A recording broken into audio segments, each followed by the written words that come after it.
E hoje, terça-feira, é dia do nosso quadro Seu Direito.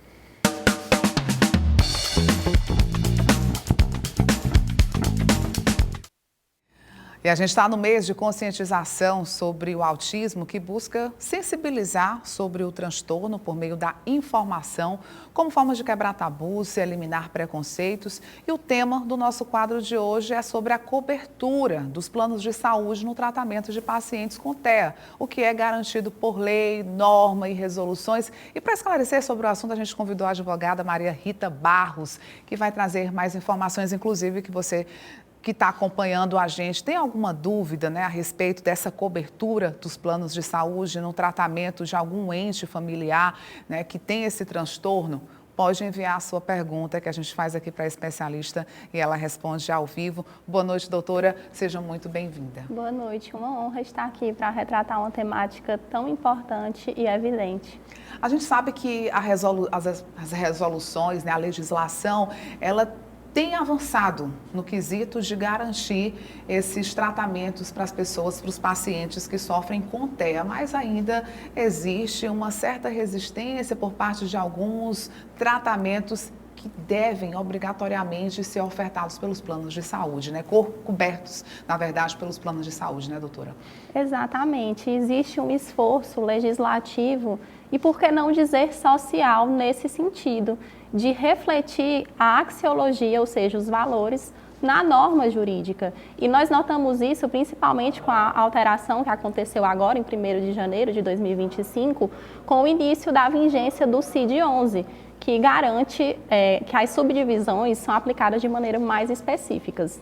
Tem tratamentos mais específicos, assim, que a resolução da Agência Nacional de Saúde obriga os planos de saúde a fazer essa cobertura? Sim, é obrigatório que a cobertura ela aconteça de forma ilimitada e integral, para que o paciente ele tenha aquele direito de que o laudo seja concretizado. E é válido ressaltar, porque tem acontecido muitas negativas nos planos de saúde, porque eles recebem o laudo da época do CID-10 e não querem aplicar, pedem um novo laudo, só que isso não tem nenhuma viabilidade jurídica, uma vez que é totalmente ilegal. Por quê? Porque os laudos de autismo, eles são ilimitados, então seja do CID-10, seja do CID-11, a aplicabilidade tem que ser garantida e imediata. Por exemplo, um dos tratamentos que é mais, digamos assim, prescrito, recomendado pelo médico é o ABA, que consiste no tratamento de otimizar a linguagem, a habilidade social, a autonomia desse paciente.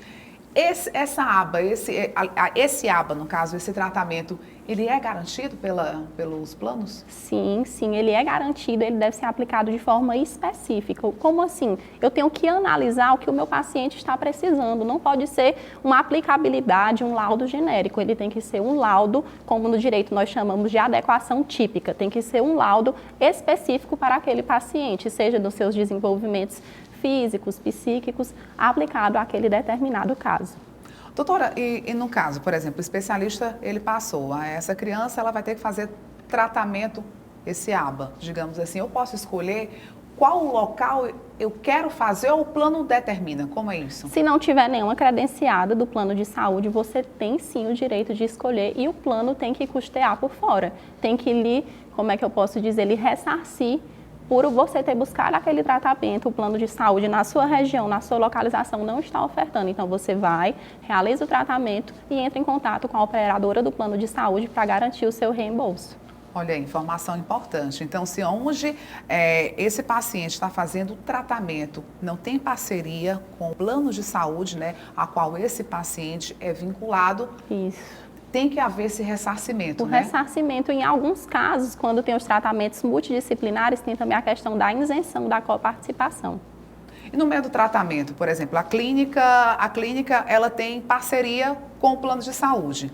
A criança, o paciente, ele começa a fazer o tratamento. No meio do tratamento, existe o rompimento, digamos assim, dessa parceria. O que acontece nesse caso? Meu Deus, isso não pode. Por quê? Porque a criança com autismo, ela já teve aquele vínculo estabelecido com o terapeuta, Ele já está adaptado àquela forma de tratamento. Então, garante-se de maneira ilimitada o fim do tratamento, de maneira efetiva, de maneira garantida, de que tenha êxito, de que logre êxito. Então, não pode haver essa ruptura. Então, é uma obrigação de continuar com o mesmo terapeuta, com os mesmos tratamentos que já estão dando certo. Mesmo você não tendo essa parceria, no caso o paciente ele pode custear e depois de ter o ressarcimento? Exatamente. Acontece isso, né? Se aplica novamente isso. Exatamente.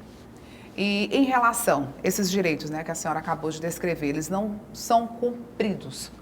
Como é que faz a denúncia, doutora? Nós temos 3 formas de fazer a denúncia, né? A mais conhecida é pelo site do gov.br/ANS. Você vai reunir todo o documento que você tem, os laudos, as terapias, os tratamentos, as negativas, que é o mais importante. E aí você vai lá e realiza a denúncia, a fim de que haja de forma célere e eficaz esse restabelecimento do direito. Nós também podemos acionar o PROCON da cidade, né, de uma maneira mais regional. No caso, é um direito de consumidor também, isso, porque é um serviço. Então, quero buscar aqui na minha região. Você faz uma reclamação no PROCON. E também pode-se entrar com uma ação judicial, com pedido liminar, baseado na Lei Berenice Piana, 12.764, de 2012, que garante esse acesso irrestrito, ilimitado e a aplicabilidade dessa lei.